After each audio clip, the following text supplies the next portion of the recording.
Ada kalanya sebuah rencana akan berjalan sebagaimana mestinya, namun begitu juga sebaliknya. Hal tersebut juga sempat dialami oleh mantan bintang Yugoslavia di era 90-an, yang tak lain adalah Darko Pančev. Segala rencananya berjalan sempurna ketika ia sukses mengangkat Piala Eropa 91 bersama Red Star Belgrade. Semua bermula dari rencana yang dibuat semenjak tahun 1987. Dalam jangka waktu 5 tahun, raksasa Serbia tersebut berhasil memenangkan Piala Eropa pertamanya pasca menumpas Marseille di partai puncak. Lini tengah mereka dihuni talenta-talenta emas seperti Vladimir Jugovic, Sinisa Mihajlovic, hingga Dejan Savicevic. Kuartet lini tengah yang dikaruniai dengan bakat dan kecerdasan. Kemudian di sektor depan ada si ular kobra yakni Darko Pančev sebagai ujung tombaknya. Namun semenjak kepindahannya menuju Inter Milan di tahun 1992, bisa si ular kobra sama sekali tak terasa. Lalu apa yang terjadi pada Pančev setelah berkostum La Benea Mata hingga meredup dan tenggelam di musim-musim berikutnya?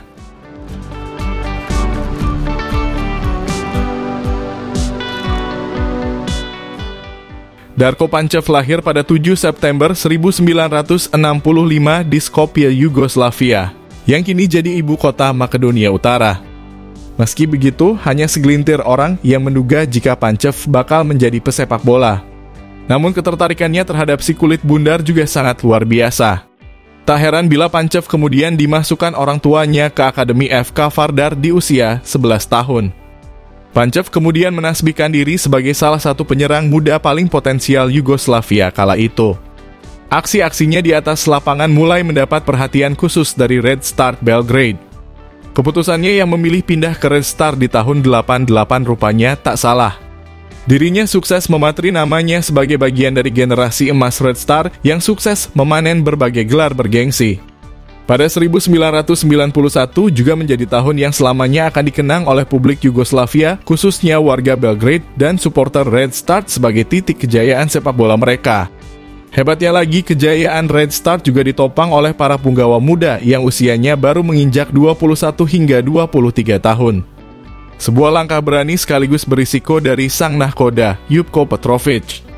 Akibat capaian heroik tersebut, nama-nama punggawa Red Star mulai diminati tim-tim mapan Eropa. Mulai dari Vladimir Jugovic dan Sinisa Mihajlovic yang resmi direkrut Juventus dan AS Roma. Lalu ada Dejan Savicevic yang pindah ke Milan. Kemudian yang terakhir ada Darko Pančev yang bergabung dengan klub lain di kota mode, yakni Inter Milan. Dana sebesar 7 juta pounds menjadi mahar yang harus diserahkan Inter pada Red Star untuk memindahkan bintang Yugoslavia ke negeri pizza. Wajar jika Pančev dihargai begitu mahal oleh Red Star, mengingat ia merupakan pembunuh bayaran terbaik di persepak bolaan Eropa kala itu.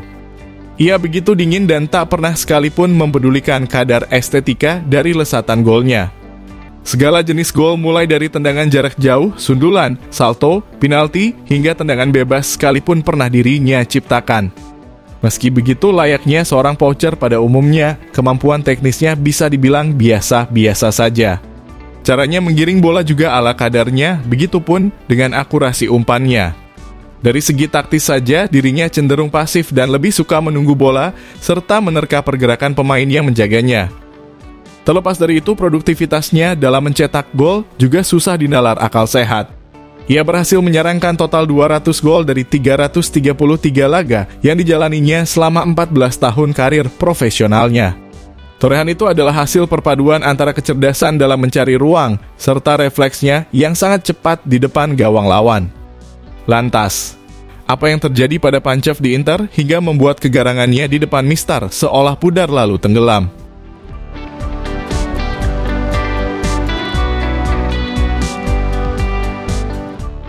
Portofolio Darko Pančev yang gemilang di Red Star menjadi titik fokus Inter untuk merekrutnya. Ambisi Nerazzurri yang ingin meraih Scudetto semenjak terakhir kali di musim 1988-1989 juga menjadi faktor utamanya. Ditambah lagi, ketajaman Pančev juga telah membuahkan gelar individu bergengsi yang tak lain adalah sepatu emas Eropa 91. Namun andai Jean-Pierre Papin tak tampil eksepsional bersama Marseille, besar kemungkinan Pančev yang dianugerahi trofi Ballon d'Or di tahun tersebut. Alhasil, kedatangannya ke Giuseppe Meazza menjadi titik revolusi yang tengah diamalkan Labene Yamato waktu itu. Mereka melakukan cukup banyak perubahan di tubuh tim, seperti mendepak trio Jerman Andreas Brehme, Jurgen Klinsmann, dan Lothar Matthaus. Pancev bersama rekrutan anyar lain macam Matthias Sammer, Salvatore Schillaci, hingga Ruben Sosa menjadi penggantinya. Inter juga mendatangkan pelatih eksentrik seperti Osvaldo Bagnoli yang sukses menyabet Scudetto bersama tim antah berantah Hellas Verona. Kendati demikian, Pancev sadar jika kompetisi di Italia lebih kompetitif dibanding Yugoslavia. Ia harus bisa membongkar lini pertahanan yang ketat dari klub besar macam Juventus, Milan, Roma, hingga Parma. Sayangnya, semua tak sesuai dengan ekspektasi yang disematkan. Upaya Pancev yang ingin mengukuhkan nama sebagai Cobra yang berbisa di Italia akhirnya menemui jalan buntu. Bahkan ia sering beradu argumen dengan Bagnoli tentang filosofi permainannya.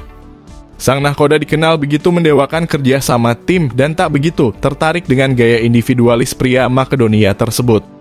Bagnoli ingin si ular Cobra banyak turun ke lini tengah dan lebih aktif bergerak mencari bola. Namun, Pancev menanggapi jika obsesinya dalam bermain sepak bola adalah mencetak gol sebanyak mungkin.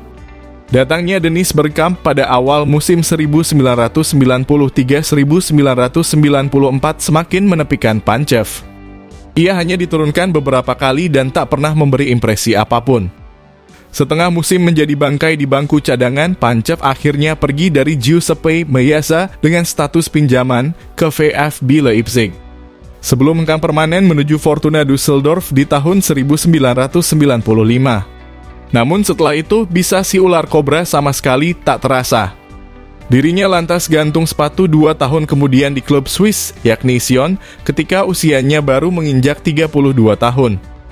Tak ayal dalam sesi wawancara pada tahun 2002, Pancev merasa bahwa keputusannya pindah ke Inter adalah bencana besar dalam karirnya.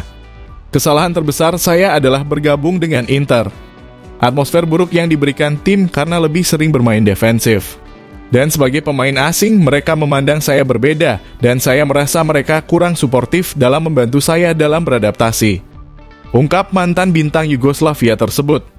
Dirinya juga merasa bersalah tak mempertimbangkan tawaran yang datang dari klub sekelas Barcelona, Real Madrid, hingga Manchester United. Pasalnya, waktu itu ketiga klub tersebut diketahui memiliki minat besar pada dirinya yang baru saja memenangkan penghargaan sepatu emas Eropa. Terlepas dari semua itu, jika melihat secara personal di dalam diri Pancev, ia telah mewakili jiwa para pemuda Balkan yang dikenal tangguh dan pantang menyerah. Namun ia wajib memahami bahwa harapan tak selalu akan terwujud. Seandainya si ular Cobra tak egois mempertahankan gaya bermainnya, mungkin dirinya bakal mendapat tempat di Giuseppe Meazza serta mengukir kisah indah di negeri pizza. Lantas, menurut football lovers bagaimana? Tuliskan pendapatmu di kolom komentar.